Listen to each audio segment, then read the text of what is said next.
Right now, as you are watching this video, someone in your life is manipulating you. And here, that's the terrifying part, you have absolutely no idea. It is happening, not because you are stupid, not because you are weak, but because the person doing it is someone you trust, someone you love, someone you did never suspect. Your best friend, your partner, your parent, your boss, maybe even that voice in your head telling you everything is fine. By the time you finish this video, you'll never look at your relationships the same way again, because I'm about to reveal the dark psychology techniques that master manipulators use to control you without you ever noticing. And I need to warn you, once you see this, you can unsee it. So ask yourself, are you ready to know the truth? Or would you rather keep living in comfortable ignorance? The choice is yours. But you are still here, which means deep down, you already know something is wrong. Let me tell you about Sarah. Sarah had the perfect relationship. Or so she thought. Her boyfriend Marcus was everything she ever wanted. Attentive, caring. He remembered every detail about her life. He finished her sentences. He knew exactly what she needed before she even asked. "You're so lucky," her friends would say. "He is like your soulmate." And Sarah believed it. For 3 years, she believed it. Until one day, she woke up and realized she didn't recognize herself anymore. She used to love painting. Now she hadn't touched a brush in 2 years. She used to have a close group of friends. Now, she barely saw them. She used to dream of starting her own business. Now, she was too anxious to even apply for a promotion. And Marcus, he was still perfect, still supportive, still finishing her sentences. That was the problem. You see, Marcus had mastered the deadliest form of manipulation, mirroring. Here is how it works, and pay close attention because someone is doing this to you right now. In the beginning, manipulators become your perfect match. They don't just pretend to like what you like. They study you like a psychology experiment. They observe your speech patterns, your body language, your values, your fears, your dreams. Then they mirror it all back to you. When you talk about your love of indie music, suddenly they've always been into indie music. When you mention your difficult childhood, suddenly they had a similar experience. When you express a political opinion, they agree completely. It feels like fate, like you've finally found someone who truly gets you. But here is the dark psychology behind it. This isn't connection. This is attract. Manipulators know that humans are neurologically wired to trust people similar to themselves. It is called the similarity attraction effect, and it bypasses your rational brain entirely. When someone mirrors you perfectly, your brain releases oxytocin, the bonding hormone, the same chemical that bonds mothers to babies. You're being biochemically manipulated into attachment. And once you're reattached, once you trust them completely, that is when the real manipulation begins. The mirror starts to change. Slowly, they start finishing your sentences differently, suggesting better versions of your ideas, gently correcting your memories of events. Are you sure? That's what happened. I remember it differently. They introduce tiny seeds of doubt about your other relationships. I am not saying your friend is toxic, but have you noticed how she always makes everything about herself? They position themselves as the only person who truly understands you, while subtly isolating you from everyone else. And because they've mirrored you so perfectly, you believe them. Because disagreeing with them feels like disagreeing with yourself. This is called mirroring to merging. By the time Sarah realized what was happening, she had no idea where Marcus ended, and she began. Her thoughts felt like his thoughts. Her opinions sounded like his words. She wasn't in a relationship. She was trapped in a psychological prison that looked exactly like love. Now, pause for a second. Think about someone in your life who seems to understand you perfectly, who always knows what you're rethinking, who agrees with you on everything important. How did that relationship start? Did they seem almost too perfect? Too compatible? I am not saying everyone who gets along with you is a manipulator, but ask yourself, do you feel more like yourself around them, or less? Because real connection doesn't erase you. It enhances you. Manipulation masquerading as love always makes you smaller. Here is a question. When someone does something nice for you, how do you feel? Grateful, right? Maybe even obligated to return the favor. Congratulations. You just revealed the exact psychological vulnerability that master manipulators exploit. It is called weaponized generosity. And it is one of the most insidious manipulation tactics ever discovered. Let me explain how this works in the real world. You have a colleague, let's call him David. David is always helping you. He covers your shift when you're re-sick. He brings you coffee without being asked. He offers to help with your projects. David is such a good guy. Everyone sags. And you agree? David seems selfless. But here is what you don't see. Notice, every favor David does for you is strategically designed. He never helps when it is convenient for him, he helps when it is slightly inconvenient. So you notice it more. He never mentions the favors, which makes you feel even more indebted. And most importantly, he helps you with things that make you dependent on him. Months pass. You've accepted dozens of favors from David. One day, David asks for something that makes you uncomfortable. Maybe it is covering up a mistake he made. Maybe it is lying to your boss on his behalf. Maybe it is something that violates your values and you do Italiano. Not because you want to, but because you feel like you owe him. Because saying no feels like betrayal after everything he has done for you. This is the manipulation. David was never being generous. He was making investments, and now he is collecting returns. Psychologists call this the reciprocity trap, and it is devastatingly effective because it hijacks your moral compass. When someone does favors for you, your brain creates what is called a debt ledger. You unconsciously keep track of who owes whom. This is normal human psychology. It is how societies function. But manipulators exploit this by deliberately creating massive debt imbalances. They overgive in the beginning, never asking for anything in return. This loads the debt ledger entirely in their favor. Then, when they finally make a request, the psychological pressure to comply is overwhelming. Here is the truly dark part. The bigger and more uncomfortable their request, the more effective this technique becomes.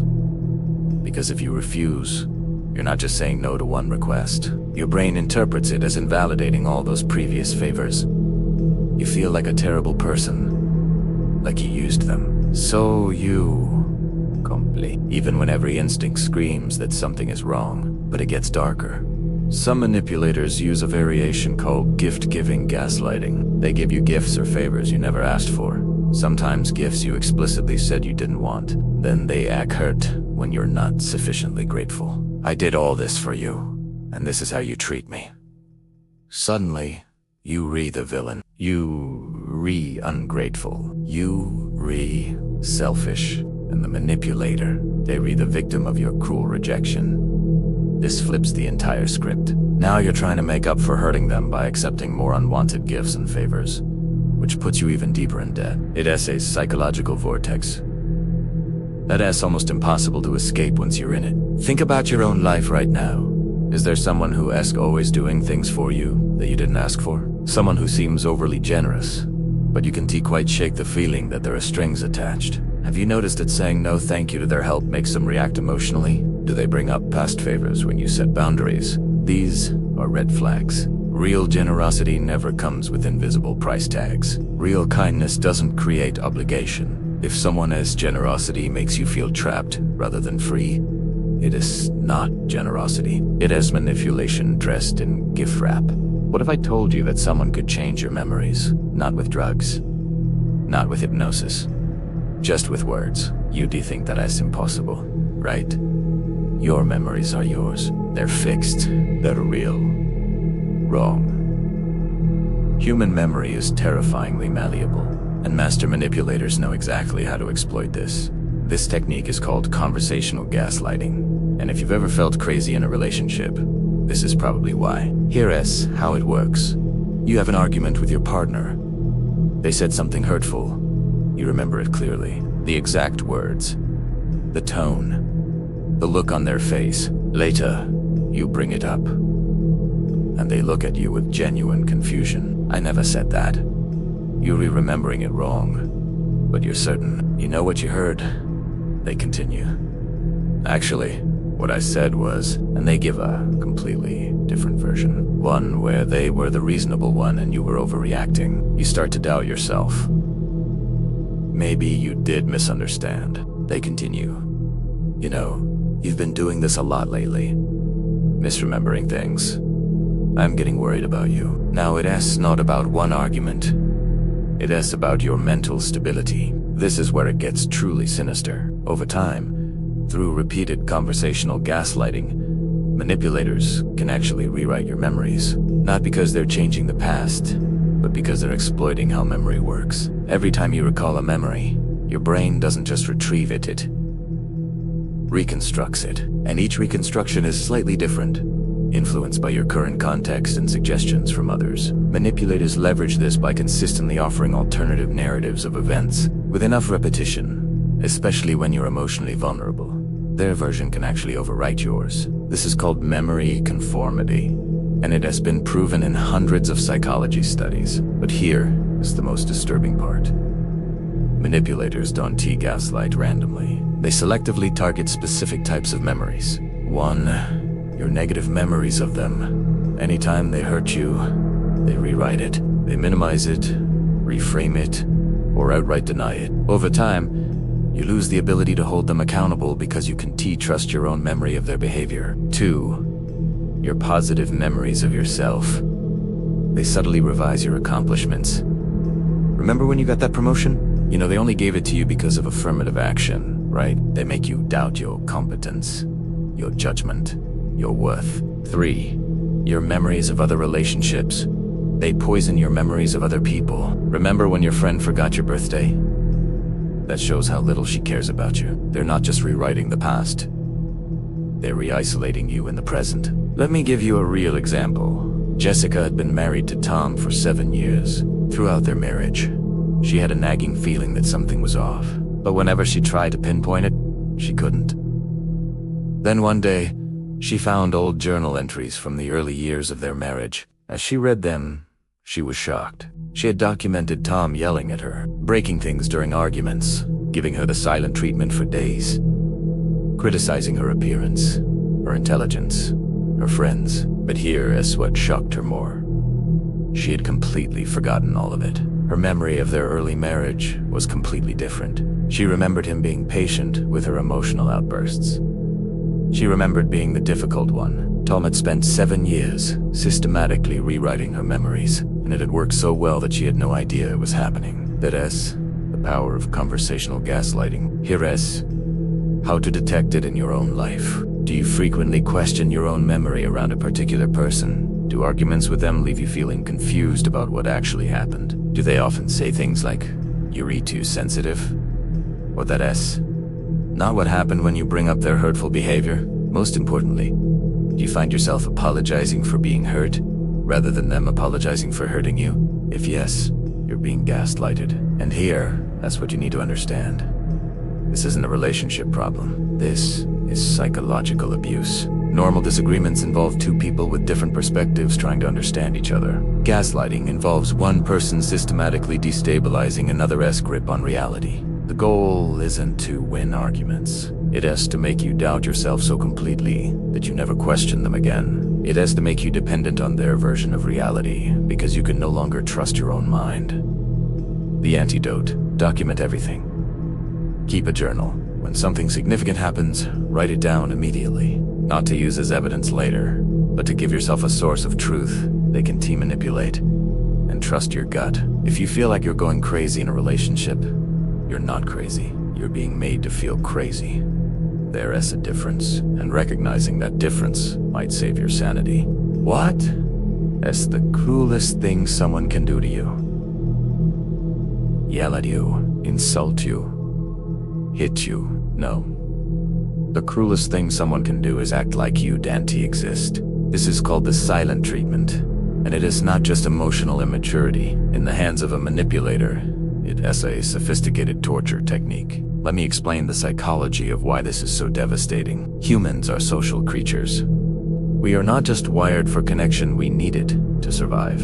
Infants who aren't touched and spoken to can literally die, even if their physical needs are met. It is called failure to thrive. A need for social connection doesn't go away in adulthood. It just becomes less obvious. When someone important to you suddenly treats you like you're invisible, it triggers the same brain regions that process physical pain. Neurologically, social rejection feels like being stabbed. Manipulators know this, and they weaponize it. Here is how it works in practice. You do something your manipulator doesn't like. Maybe you set a boundary. Maybe you disagreed with them. Maybe you simply failed to read their mind about what they wanted. And suddenly, silence. They don't yell. They don't explain what you did wrong. They just vanish emotionally. Cold. Distant. Unresponsive. You try to talk to them. What is wrong? They look right through you, or they say nothing in a tone that clearly means everything. You apologize, even though you're not sure what you're re-apologizing for. The silence continues. You beg. You plead. You promise to do better. Still nothing. Hours pass. Maybe days, maybe weeks. And the entire time, your brain is in crisis mode. The uncertainty is torture. What did he do? How do I fix it? When will this end? This is the manipulation. The silent treatment isn't about anger. It is about control. By withholding communication, manipulators force you into a desperate state where you'll do anything to make the silence stop. You'll accept blame you don't deserve. You'll abandon boundaries you just set. You'll twist yourself into whatever shape they want. And here is the truly insidious part. They never have to explicitly tell you what to do. You do it to yourself, trying to figure out what will make them come back. You become your own manipulator, policing your behavior, walking on eggshells, trying to avoid triggering the silence again. Psychologists call this intermittent reinforcement, and it is the same technique used in gambling addiction. The unpredictability of when the silence starts and stops creates an anxiety-driven attachment that is stronger than any other bonding method. Let me tell you about Marcus. Marcus was in a relationship with a woman named Elena. Elena used the silent treatment like a precision weapon. Early in the relationship, if Marcus spent time with his friends, Elena would give him the silent treatment for exactly 1 day, long enough to hurt, short enough that he thinked it was coincidence. After a few months, Marcus noticed the pattern. He started declining invitations from friends. Better safe than sorry. But the silent treatment didn't stop. Now it happened when he forgot to text her during lunch, or when he disagreed with her about what movie to watch. The rules kept changing, but the punishment stayed the same. Cold, painful silence. Eventually, Marcus's entire life revolved around avoiding the silence. He checked in constantly.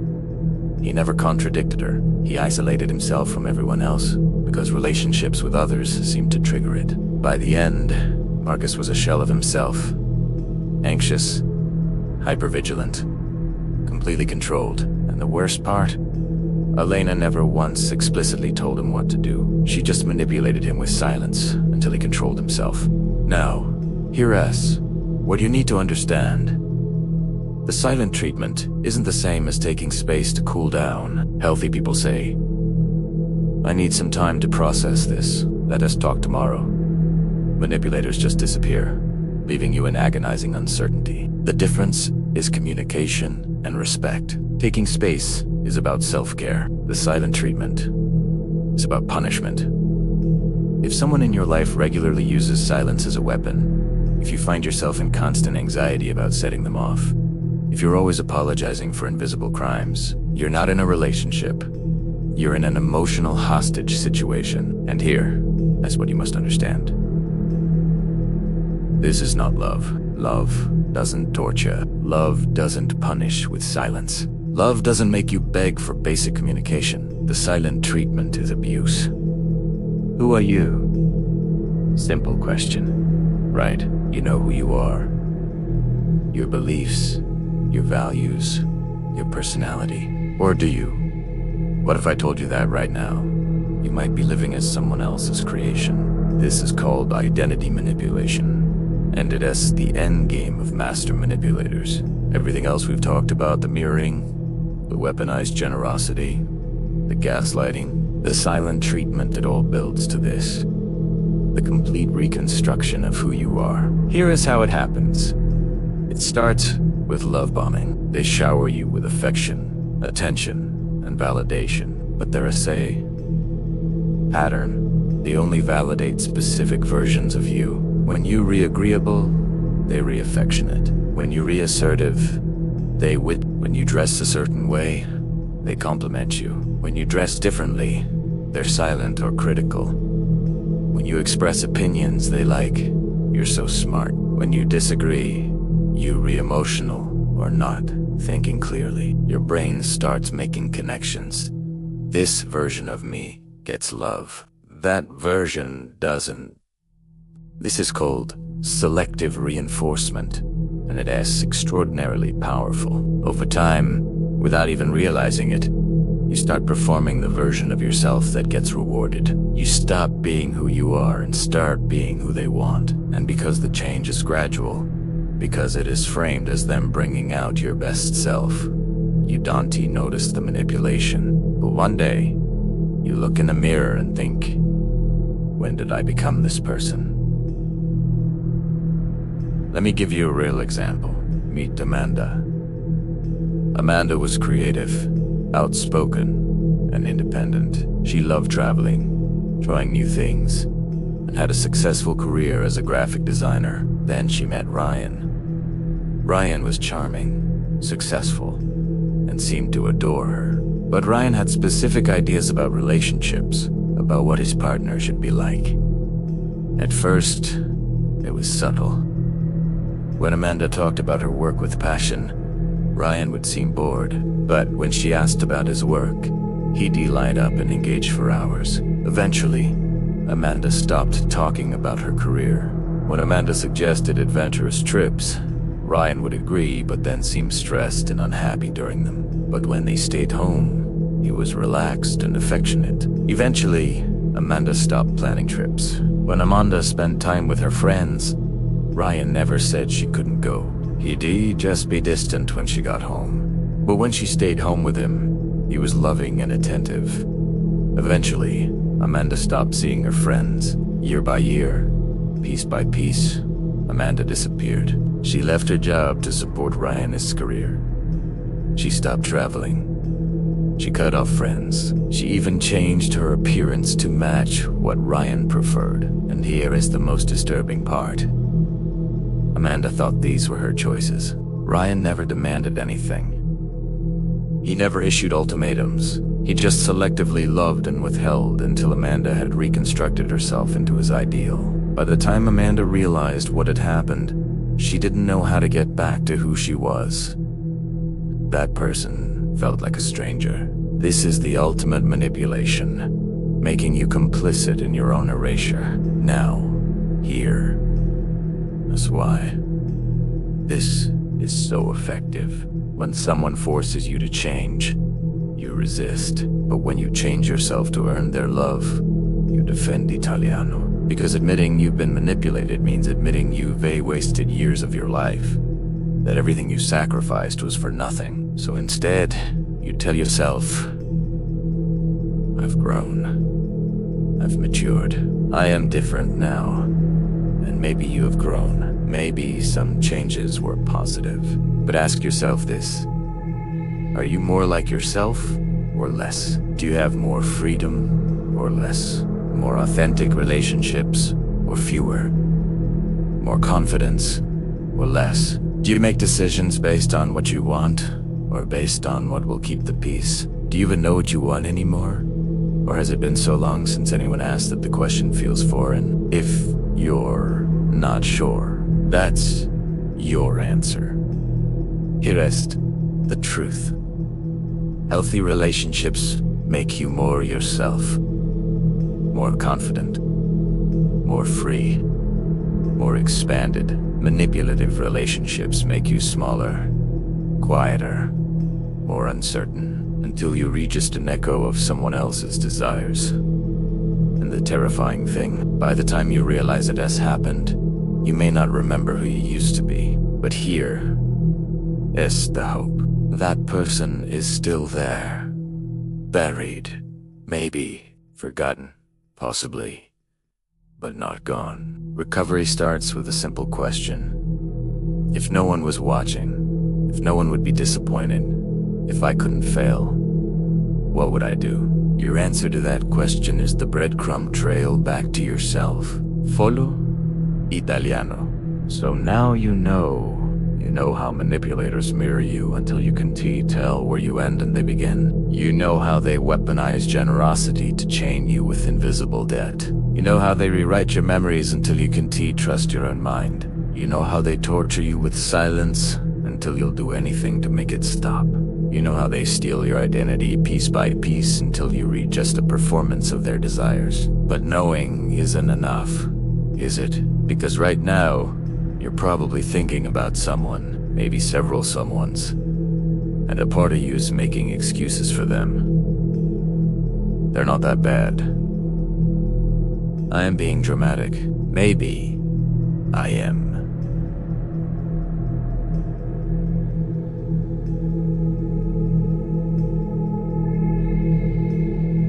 The problem. Maybe I am remembering it wrong. Congratulations. That, as the manipulation still working. The final and most insidious manipulation tactic is this. Manipulators train you to gaslight yourself, even when you see the truth, even when you know what is happening. Your brain will find reasons to doubt it, because accepting that you've been manipulated means accepting several painful truths. 1. Someone you loved hurt you intentionally.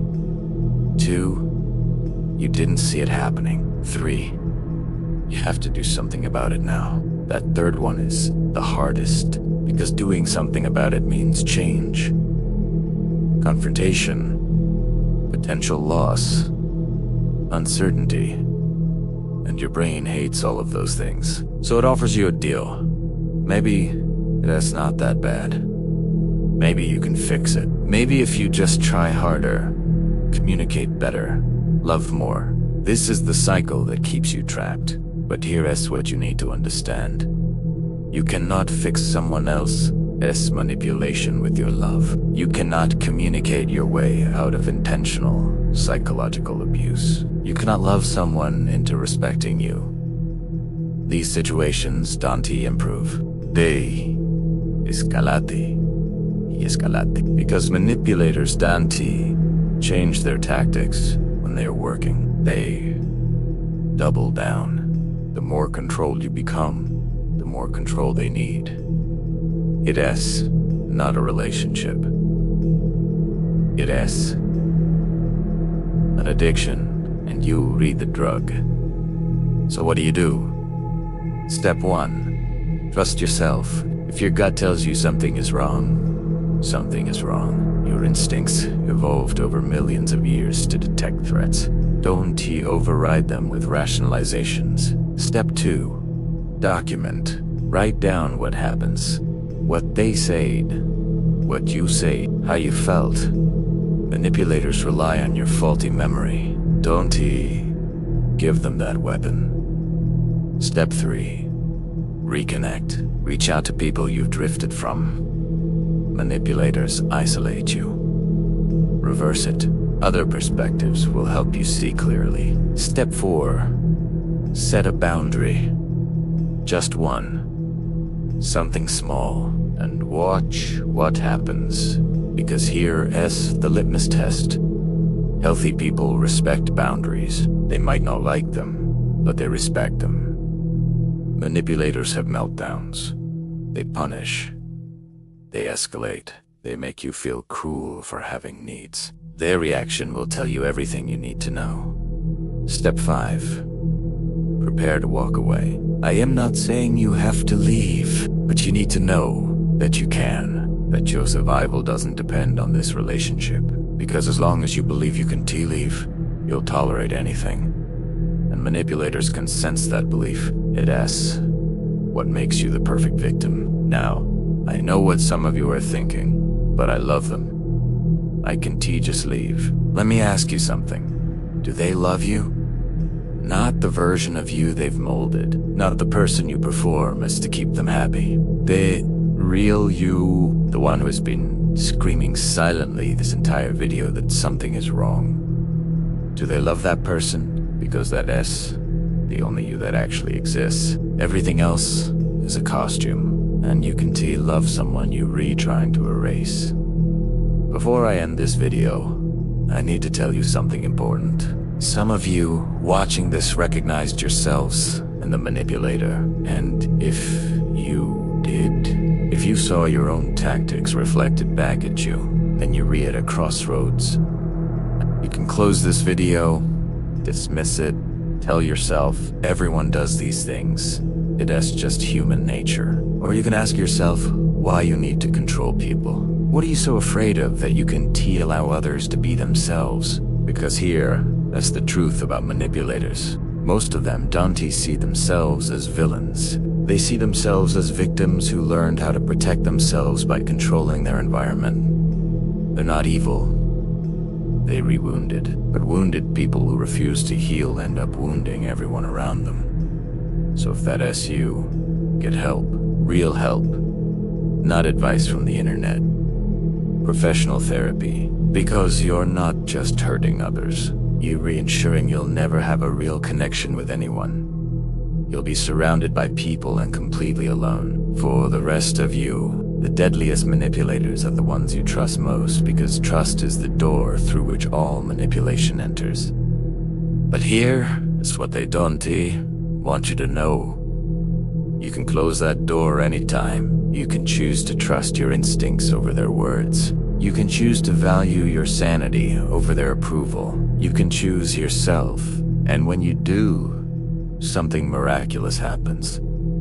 You start attracting different people. People who don't need to manipulate because they're not afraid of who you really are. You start recognizing manipulation immediately, before it takes fruit. You start rebuilding the person you were, or discovering the person you could be. Your life becomes yours again. So here is my final question for you. What are you going to do with what you know now? Are you going to close this video and pretend everything is fine? Are you going to make excuses for one more day? One more week? One more year?